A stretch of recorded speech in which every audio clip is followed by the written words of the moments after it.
be left out, my dude. Hold on, we're live now, but I'm going to start sharing and things like that. We start the sharing stuff, so it'll be good. Appreciate you guys' patience. I appreciate you just being on time, my bro. Yeah, like I said, man, I'm gonna make more of an effort, no cap, to engage more and stuff like that. My apologies, man. I gotta. You all good because I was at the same time I was informed that I need to go pick up my son, but he was able to get dropped off and just to do this show because I want to keep it around this time because it works better.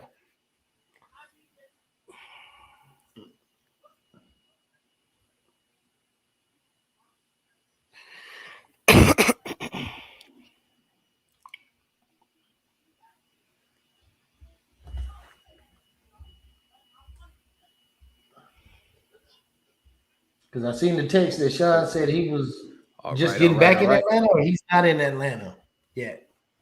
Either or. I think he said he'll be in to Atlanta play a commercial tomorrow. right now. He'll be back in Atlanta tomorrow. Bradford, ever since being traded from Philadelphia, he has looked amazing. He's not just managing the game, he is taking it Sadly to the next enough, level. just 5 years ago, that was me. Minimal to no broadcasting training or any skills. I'm Jansen Harris, CEO of the Just Good Network. Over the last 5 years, I've come up with practical ways to get better speaking with confidence on camera and doing voiceovers. It doesn't matter if you're 5 years old, if you're 70, if you dropped out of high school, if you have a GED, if you have 15 years experience in a different field. There are practical techniques that you could do day by day to get better, week by week. And I have a training program for that.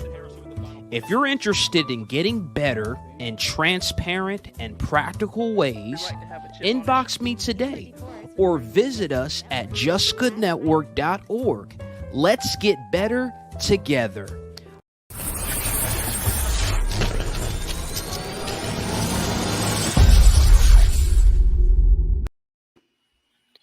Hey, Jansen Harris here with the final play. Excuse me, I messed up. Jansen Harris here with the Flying High podcast. I'm sorry, y'all. I guess I'm getting old. My glasses aren't working. But I got two of the best guys in the business right now. I got Travis and Nate with me. Look, if you guys want transparent Falcons content, these guys don't sugarcoat. There's no sugar on this. There isn't that. There isn't this. They know the Falcons. They talk about it each time. What's up, fellas? What's good? What's good? What's going on? What's going on? I'm chilling, man. I'm chilling. Just trying to get the intro right. It seems like I'm slacking today, man. It seems like I need some coaching. You feel me? It's all good, baby. It's all good. Hey, man, I'm happy, though. Look, Falcons won Sunday. It wasn't pretty. It wasn't the sexiest, but a W's a W. It's all about the W's and the L's. This week, they have the Washington football team. Travis, what do the Falcons have to do this week if they want to be victorious for the second straight week? Well, we have to come together and, first of all, really come together on the offensive line and stop their pass rush. That's going to be key to winning this game. It's going to be O-line versus D-line this week. That's the main matchup. Stopping Montez Sweat and Chase Young and Jonathan Allen and Deron Payne, all former first rounders. Shoot, everybody. That's what I'm saying. Like, these guys, they ain't no joke. This is going to be the biggest test for us so far. So the way we played Tampa, we played them pretty good with their pass rush, and I feel confident that we can do what we got to do. But it's going to be some certain game plans have to be put in place in order to stop them, like double teams. Like, it's going to be big on double teams this week, like on Chase Young, use the running back out the backfield to help Caleb because he's going to need it at right tackle. So Mike Davis is going to be huge in this game with the double teams helping him out. Yes, sir. Yes, sir. Nate, your thoughts on the Falcons versus the Washington football teams? What are some of the keys for you in this game? I mean, pretty much what Travis was saying, but to add on to what he was explaining is just it's going to always every week is going to come down to the line of scrimmage, controlling ball. Time of possession is going to always have to be in our favor, and we have to run the ball. But line of scrimmage control on both ends, defense and offense. But just if we can sit here and showcase somewhat of an improvement from week 1 to week 2 against Tampa Bay champions, I think we can actually showcase somewhat due diligence against the Washington Redskins. Because I mean, all they have is, you can sit there and say, is that front four on the defensive side. The Washington football team. Or Washington football team. I'm sorry. Do you guys, will they ever come up with a name, or is it just going to be Washington football team? Because I mean, it's just when you have 4 first-round draft picks, I mean, those are the most imposing players on their team. That's going to dictate their strategy. So as long as you try to kind of, you can't take them out the game, but you can somewhat neutralize them enough just to form a game plan, because their back end is suspect. Nate, let me see. And I was just going to say, and touching on what you just said about the name. Washington narrowed it down to 2 names. I think one is the Washington Defenders, and the other one, I can't remember, but they're supposed to make a decision on it next year. Are you feeling it, Defenders? It's generic, but it's another one that they got that I'm really feeling. I think that's the one they're gonna roll with. I just can't remember the name right now. I like the Hogs. I mean, they got the Hogs, the people that dress up as the pigs and everything. I mean, hey. Well, they had 8. They had, I think, 8 or 10, and they narrowed it down to 2. So they eliminated the rest of them. They said it's gonna be one of those 2. It's gonna be either the Washington Defenders or the Washington something. I can't remember what it is, but does the Washington Sky feel corny to you guys? I'm in dream world? Washington Sky? It's definitely not that. It's that sounds like a WNBA team. I hate to sound sexist, but I apologize if I too late. Controversial word from Nate Cummings, suspended for 4 weeks for violating. But it just sounds like a WNBA team. The Washington. I feel Sky. you. I think it's Chicago Sky. I think is one of the names. Yeah. Talking about the pass rush, back to the Falcons' offensive line specifically. And Travis, you talked about the double teams. Which one of the offensive linemen are you like, hey, you need to step up? You have to bring your A game, or this offensive line is going to be in trouble. Who's that guy or 2, Travis, when you're evaluating this offensive line from what you've seen on tape? I mean, it's going to be Caleb McCreary. It's going to be him and Matt Hennessy. They're going to have to step it up, man, like the center and the right tackle. But not just them, man. I think the whole line's in jeopardy this week. Like, they got to bring it. Like, they're going to be battling with the whole line. It ain't just one guy. It's all 4 of them. Like, it's going to be crucial. Like, this is going to be very important. Like I say, the running back side of the backfield is going to be very key to this by using double teams on Chase Young and Montez Sweat. But mostly Chase Young. Chase Young should be the number 1 priority, stopping him. I totally agree. I totally agree. Can I say this, guys? Let me say this. And Nate, I have a quick little question for you, and we'll move on. I think Chase Young, and correct me if I'm wrong, guys, they need to double team him or get that extra chip or maybe some play action pass away from him, or double teams most of the time. He has to be the priority to stop. They have to maybe not stop him, but they have to neutralize him. They have to double team him. I don't know if the Falcons, if that's going to be the game plan, but you just can't let him and that defensive line know you're in pass situations. I think in certain ways you run at him. Oh yeah. Push him off the ball. Definitely push him off the ball, and also use his strengths against him. He likes to rush and over rush sometimes. I see that he's like to over rush. He just rushes in like a mad bull at times. So when he does that, set up screen plays, stuff like that to throw him off. Let him rush in and just throw it right around him or right over his head. You know what I mean? Like, take advantage of him, man. I would more so say I will go 100% 12 personnel across the board. And I will have Lee Smith, and I will move Kyle Pitts in motion, dictate, and I will always have somebody, because they're going to game plan and just to provide that one-on-one matchup with Chase Young.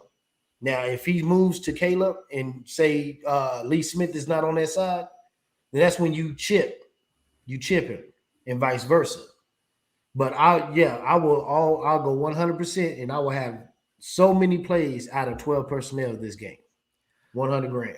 Okay, speaking of 12 personnel, and our guy, Sean Fowler, he just asked the questions. He actually didn't really ask a question. This is a statement. Pitts should have a breakout game. Nate, do you agree with that? Do you see Pitts having that statement game against the Washington football team? Oh, yeah. Absolutely. Because, I mean, the linebacking core is suspect. I mean, they're a bunch of unknowns. I wouldn't say sit there. Let me correct that. It's not suspect, but unknown. And at the same time, yes, they got a lot Landon Collins, but he is suspect. He's just more so as a run defender.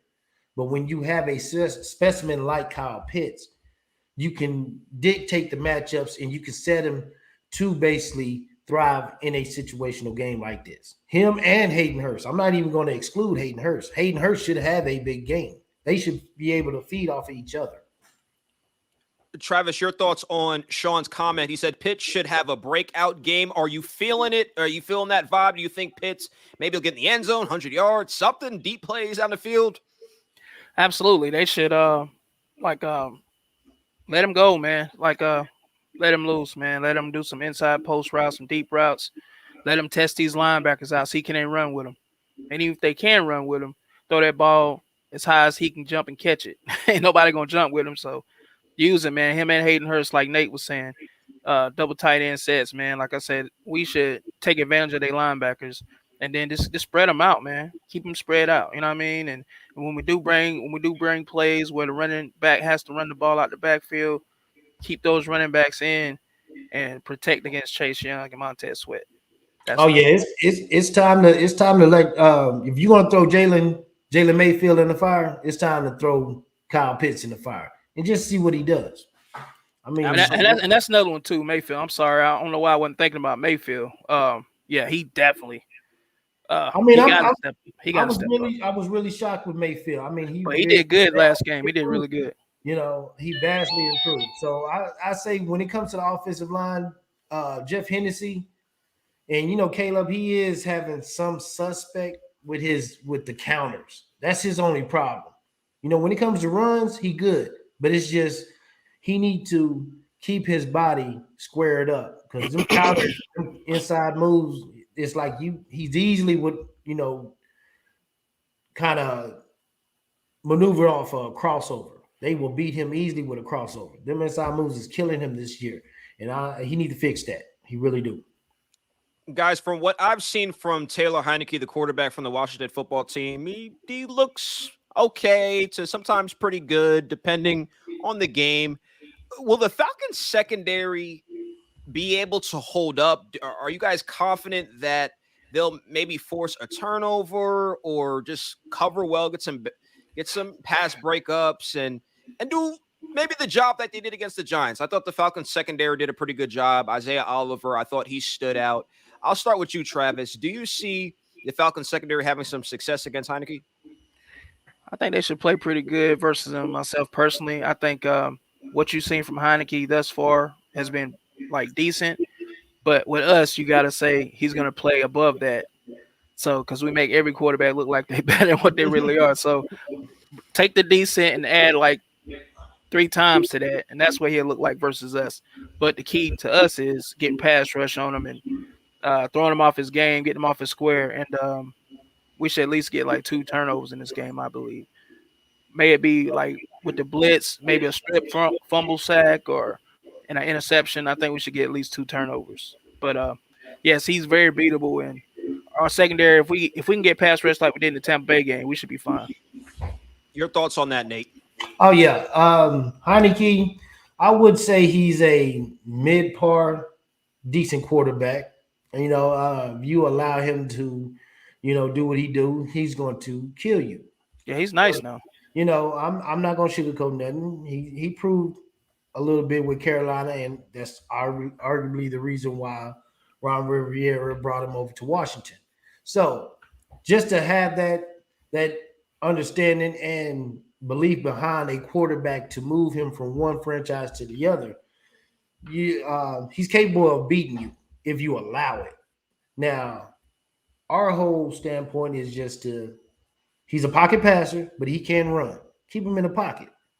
allow him to, beat you with his arm. Like any quarterback, you got to basically move him off his spot, make him uncomfortable, check the edges, don't allow him to get that advantage to utilize. Just make it easy for him. You always got to make a quarterback feel somewhat uncomfortable. If you give him that outlet, he's going to take it. And it's just that simple.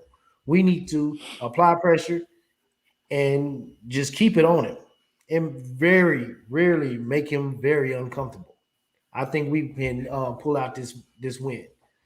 Control the line of scrimmage, keep him in the pocket, and stop the run. Don't give him that. Make this team a one-dimensional game for them. And that's another thing I'm touching on this before you move forward, Jansen.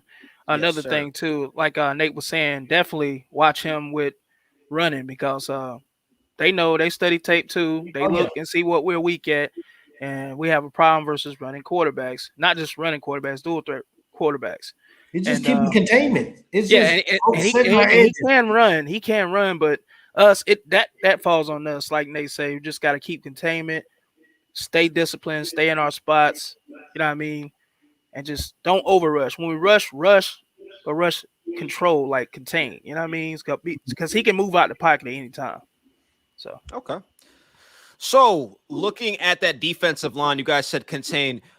Let's break down the Falcons' defensive line. I think Grady had a beautiful sack last week. It was just a beautiful move getting to the quarterback. And when you go back to the film, and there's some breakdowns out there, he dominated. Dante Fowler Jr., I hated on him all of last year, and there was a reason for that. I don't know. I understand. But hey. This year, I'm feeling it right now, guys. I'm excited about this segment, all right?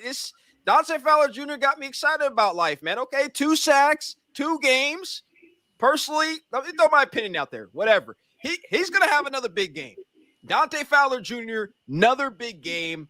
I think he got a sack, maybe another strip sack.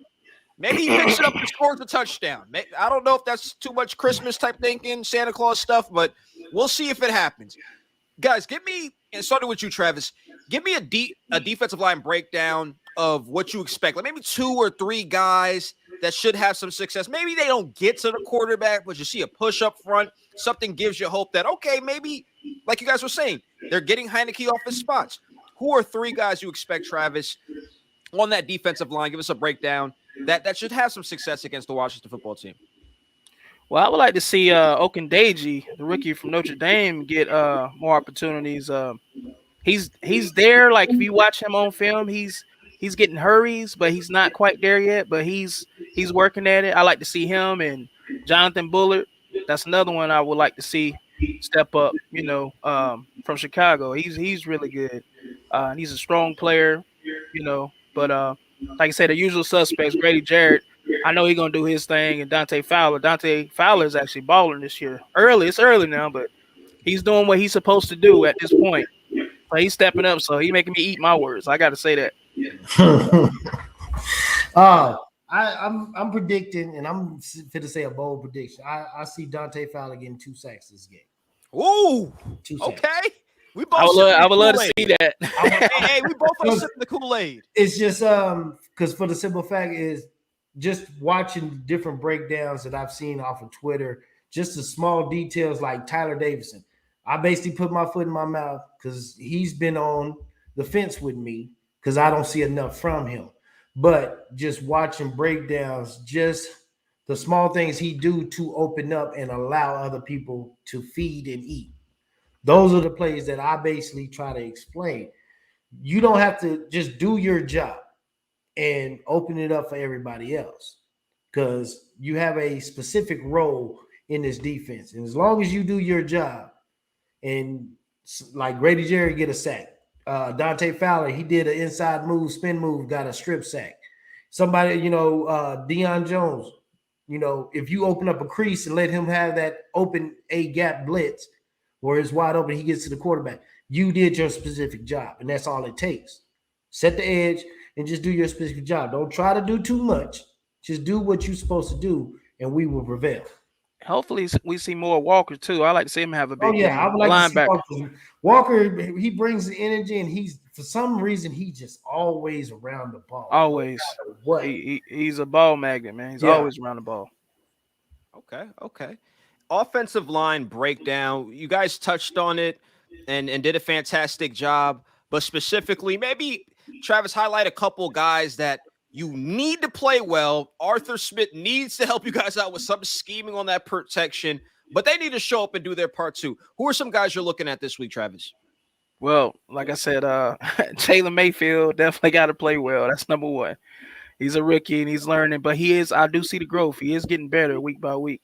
Yeah. We can't just throw him to the wolves and give up on him because people was giving up on him early, but he has improved here going forward. So, but like I say, this week is going to be a task. Like if he steps up, that's half the battle won just him alone. You know what I mean? Yeah. If he steps up, and then Caleb, the right tackle, if he does his thing, but of course he gonna have help. I'm pretty sure the coach ain't gonna leave him out there alone. I'm pretty sure he's got a schemed up for the game plan to have a running back helping double team and to help him over there. But those two and Matt Hennessy, of course, the center. I know we got a lot to talk about on that line, but yeah, Matt Hennessy too. He got to step up. I'm not really worried about Jake Matthews. I think he'll be fine. He's solid, so I'm not really worried about him. Chris Lindstrom. I'm gonna say Chris Lindstrom. I'm not even talking about him because he's like Nate said, he's stud. Those two's a stud. Like if I just say it's just same way I could break down the defense. Just do your job. It comes down to double teams, just a little thing. If you get your double team, then whoever's supposed to break off of that get to the second level. It's just that simple. And another thing, if you don't hear me say anything about a player, that means I'm not worried about him. So Chris Lindstrom and Jay Matthews, that's why I didn't mention them. And I mean, like Caleb McGarry, it's just him playing his footwork. I mean, he'll sit there and overprotect just to give somebody the insight. It's just that little small detail. And I mean, if he fixed that, Caleb McGarry can be a solid right tackle, but I don't know if it's over aggressiveness that he tried to do, and certain players actually, is starting to really see that on tape to actually hone in and know how to attack him. But just you see the progression in Mayfield, and you see the somewhat progression in Hennessy, even though Hennessy is still somewhat the weak spot, but McGarry is starting to really become a sore thumb because he is consistently is like getting beat off of simple maneuvers that he shouldn't be doing. He shouldn't be allowing that. And they got to grow up this week. I'll tell you that they're gonna grow up quick. Well, I mean, you grow up every week because you're not playing against no scrubs, right? But this week is because I mean, key. He was going against Fletcher Cox this year. I mean, week one. I mean, Brandon Graham. Sweat. Hargrove. Then the following week after that, you got JPP. Shaq Barrett, Villa, the Domkin Sue. Now he got, the Four Horsemen is what I call Washington football team because all of them, they ain't no scrubs. They first rounders for a reason. I mean, every week in and week out, you got to prove yourself. So that's why I kind of commend Arthur Smith from not just getting rid of Mayfield and just leaving him in there just to see it, just to test him, see if he can bounce back. And he's been doing that. And let me just say this too, before you go any further, Jansen, piggybacking off of what Nate's saying. We also got to start doing more stretch plays like in the run game and stop running up the middle directly every time it gets a 3rd and 1 or whatever. And we see that obviously everybody stacking the line know what we can do. We're so predictable when it comes to that. I mean, we got to be more creative because our O-line's not there yet. I know we're trying to establish toughness and say we're tough and all this, but our O-line, I'm just keeping it real, man. Our O-line is not there yet. They're not there where they can just power up and just beat somebody 3rd and 1 straight up the middle. They're not there yet. Maybe week 7, 8, they'll be there, but right now they're not there. So they need to give a stretch play to Cordell Patterson or something. He'll get that 1 yard. Oh yeah, because we're not built for no power. That's right. That's what I'm saying. We're not built like Mayfield. But tell Arthur Smith that he don't seem to know that. I will let him know that. I mean, I hope he watched this video so he can basically. He might need to.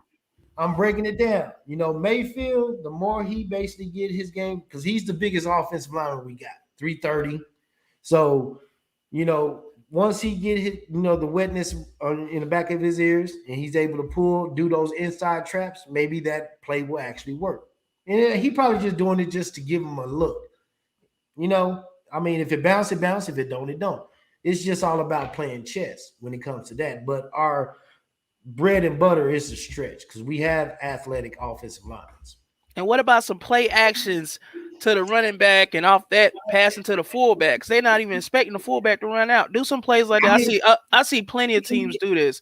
Play action to the running back, going to the fullback wide open because ain't nobody paying no attention. I feel like Travis like, I'm already tired of this play calling. He was I've been tired. Actually, I've been tired of this play calling. I would like to see a lot of more screens, not just to the wide receivers, but just like if along with the 12 personnel, I would like to see a little bit of screen action, just to control Chase Young, Sweat, and Howard. Now, Deron Payne, he's more of the bulgy, run stuffer. He can give you a little bit of pass rush, but he's more of the bulgy dude. So, I mean, it's just to control Chase Young and them players off the edge, you got to implement some type of screen just to calm that pass rush down. I'm just tired of this little 6-yard, 8-yard pass and passing to the running back the whole time out the backfield. I'm sick of that. We're going to get to that. Here, into the next question. How do you guys feel? We always got to talk about Matt Ryan, right? This quarterback. We got to talk about him. Travis, let's start with you. How do you feel Matt Ryan's going to do against the Washington football team? That's question number one, and what he needs to do. Number two, because you're critical of the play calling, a bunch of people are critical, and you gave your points. Nate gave his points. Is it a Matt Ryan thing, or is it Arthur Smith? Well, I think it's a little bit of both. Personally, Matt Ryan's only running what Arthur Smith is allowing him to run as far as the play calling, and I understand that. But within those plays that he's giving Matt Ryan to call, Matt Ryan still got to go through his progressions and find the open man. And that's on Matt. And I've been saying this, like when he's running plays, he stares down guys too much and don't go through his progression. I just sit here and watch him. Now, sometimes he goes through his progressions, but he don't do it all the time. Sometimes he'll get a little rattled or shaken up because he's gotten hurried the play before, and he'll stare down a guy and he's going to throw that ball to that guy regardless of what happens. Like, he just trying to get out of his hand. He ain't trying to take no hit. He ain't trying to get sacked. He just trying to get rid of the ball. So he got to stop that because that gets us in trouble sometimes, But as far as the play calling, man, I just think we need to be more creative and go down the field more. We got too many weapons to not be utilizing them right. Like, we just doing short routes and not stretching the field. We got Hayden Hurst. We got Kyle Pitts. You know what I mean? We got Kevin Ridley. Like, what are we doing, man? I just don't get it. So do you think they're going to throw the ball down the field, Travis, Matt Ryan, against the Washington football team? You realistically I think as far as your first question, I think Matt Ryan should look elite versus Washington. He should. I mean, that's the only way I can say it. He should look elite, because like this is man 14th year. Why should he be struggling versus Washington? I mean, he should look elite if the offensive line holds up. Now, if the offensive line holds up, he shouldn't have an issue. They seem to have been doing decent here lately. So if they do decent versus this line, that's all I can ask for them to do is decent versus this line. Contain them. You're not necessarily going to stop them because they're going to get theirs too because they're good too. But if they do decent versus this line, Matt should eat them alive. He should. That's how I see it. Nate, your thoughts on Matt Ryan against Washington, how you think he'll do and what do you think should happen? And also the same question. That's the little debate. Is Arthur Smith, is he just not as creative as we thought he would be so far? Or is it the quarterback and maybe Matt Ryan isn't making the plays he should be making? Because there are receivers open. I truly I can honestly say it's a little bit of both. I'm still thinking that they really getting a feel of each other. I mean, you can sit there and say, like, because arguably they didn't play in the preseason. So it's like now you finally get your starters in live action, and then them live bullets start coming up. Then you start really trending on how Matt Ryan really operates accordingly in live action. Versus you had the opportunity to do that if you actually did it in preseason.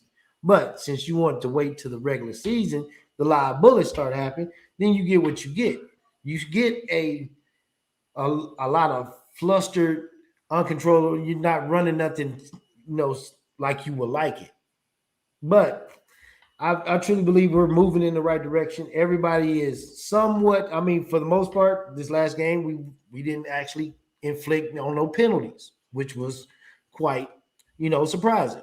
We're playing on the road. You would have thought we would have had like multiple false starts or illegal formations and stuff like that. So, I mean, we're going to be we're going to be at home. Washington's secondary is somewhat so. As long as you can stabilize the line of scrimmage, I can see Matt Ryan actually doing somewhat damage. And I mean, if you just basically be creative with the running game, that opens up anything 20 yards, 15 yards downfield. Like, if you don't have no running game, there's no reason to go deep. You got to be able to bring the defense up because I mean, without a running game, ain't no reason. I'm not going to sit there and worry about the run if you're not running the ball. Now, here and there is cool, but if you're not running the ball consistent, why should my safety cheat up? That's why I need to stop trying to run up the middle every play and do some more stretch plays. That way, maybe the run game that's what made his offense so creative in Tennessee, because you had somewhat of a threat in Derrick Henry. It don't matter if you got 2 yards, 3 yards here. Eventually he's going to break out. He's the focal point. So as long as you try to control him and you can't stop him, that's why Ryan Tannehill had deep shots over the middle, down the field, this net. We ain't got that. Even though we got Mike Davis, Cordell Patterson is somewhat of a threat. We need to formulate some type of creativity in the run game to allow both of them to have sustained control of this game. If we can do that, I think we do have that. I just think they got to call the right run plays. That's what I think they got to do. Yeah, that's all it comes down to it. I mean, if you're going to run stretch with Cordell Patterson, run some stretch with Mike Davis. Right, and then Mike Davis up the middle, but you just want to make it look like, we finna just run a stretch and just make Cordell Patterson feel like he returning a punt or a kickoff. Yeah, because you see Cordell Patterson every time he touched the ball for the most part, he's getting about 7 yards. Yeah, he's getting about 7 yards a carry. I mean, damn, like if you getting that, you got to feed that man. And then Mike Davis, he's doing his thing too. But Mike Davis Mike Davis will get a first. He'll get 7 yards, but he got to break so many damn tackles just to get it. He don't have that luxury of picking poisons of, I got this hole, I got this hole, I got that hole. He got to do all the hard work, the heavy carrying, where Cordell Patterson just get the pick. He got grass in front of him. And I mean, it just always come down to controlling that comes down for Mike. Mike got to step it up too. He's supposed to be the number one back for us this year. He got to step it up like Cordell doing. Cordell doing it, he can do it too. Or maybe Cordell just got better vision. That might just be the case. It all goes hand in hand, though. At the end of the day, it all goes hand in hand. And like I said, I don't care who doing it. As long as they get the job done, I don't care who's starting. Yeah. But I mean, it's just all about just picking your poison and just mixing it up. If you're going to have Mike Davis, do all the heavy lifting, then you want to have Cordell Patterson doing the finesse stuff. I mean, I'm cool with it. I would never complain about that. Right. I mean, as long as if that's going to get us to averaging over 100 yards per game, you will never hear me argue or complain about that. If we can get 100 yards on the ground, I literally think against Washington football team, if we get over 100, we can win this game easily. All right, guys, look, great breakdowns. Again, Travis and Nate, they know what I keep telling y'all. They know what the heck they're talking about. It's not even a show thing. These guys are passionate about it. Not guys who just come here, we're trying to be Falcons. When I'm in the group chat, this is what they've been talking about. Now, what everybody's been waiting for, guys, we'll start with you, Travis. What's your score prediction for this game? My score prediction for this game,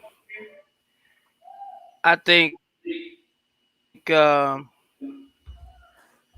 score prediction. Let's see. I think Falcons win 28-17. 2017. See, I was going to keep it low. I'm keeping it low. I was going 21-17. They should light them up. They should light them up this week. We should light them up, but because they secondary, like you said, Nate. I know, but I'm going off your words alone. That secondary is not all that, so we should light them up. But at the same time, we are the Falcons. So I know, but I'm saying if we play to our full ability and play up to our capabilities and execute like we're supposed to, we should light them up. We are the better team. I have the Falcons winning 21-10. 21-10. 21-10. We're going to have to start hyping up this Falcons defense. Fowler. I think we're going to score more. I'm jumping on board. Nate, I'm jumping on board. 2 sacks. I'm jumping on board. Oh, yeah. I just see. Well, don't get me wrong, because they got a serviceable offensive line. Because I love their running back. Gibson is solid. He is no scrub. He is no slouch. But for the most part, if we can get creative with our, just stunts in general and free up and allow certain, Grady Jerry, Dante Fowler have one-on-one. I can literally see Grady Jerry getting 2 sacks. Like, we should have someone, as long as our defense play to their fullest potential and play in their lanes and don't just give them nothing. That's our biggest callous. We allow them to do whatever they want. And Arthur Smith and Dave Ragone got to be very creative on offense this time with the plays. The play calling can't be so vanilla this game. You got to be creative in this game. It's important. Yeah. Absolutely. And look, the Falcons win this one. People are talking about the schedule, 2 straight wins. Now we're talking a different environment. But they dropped to 1-3. It could, or maybe the criticism is going to come again. But great show, guys. The Flying High podcast. Travis, Nate, guys, go on Facebook. Go into these Facebook groups. Go into the Falcon groups, man. And look at the content these guys are posting. Look at these videos, man. Rewatch this show, iTunes, Google Podcasts, basically wherever you listen to podcasts. Because there's like 30 different carriers now. So I don't want to read off the whole list. People might get bored. But shout out to Your Future Media. For all media purposes, visit Your Future Media, the Level 1 Game Room. Again, 2 of the best guys in the business, Travis and Nate. Thank you guys for doing what you always do, and that's deliver. We appreciate it, man. Like I said, it's all for the fans, man. Talking real football here, man. No sugarcoating. And we just tell it like it is, man. That's it. All right. Can't wait for that game Sunday. You guys have a blessed night. You too.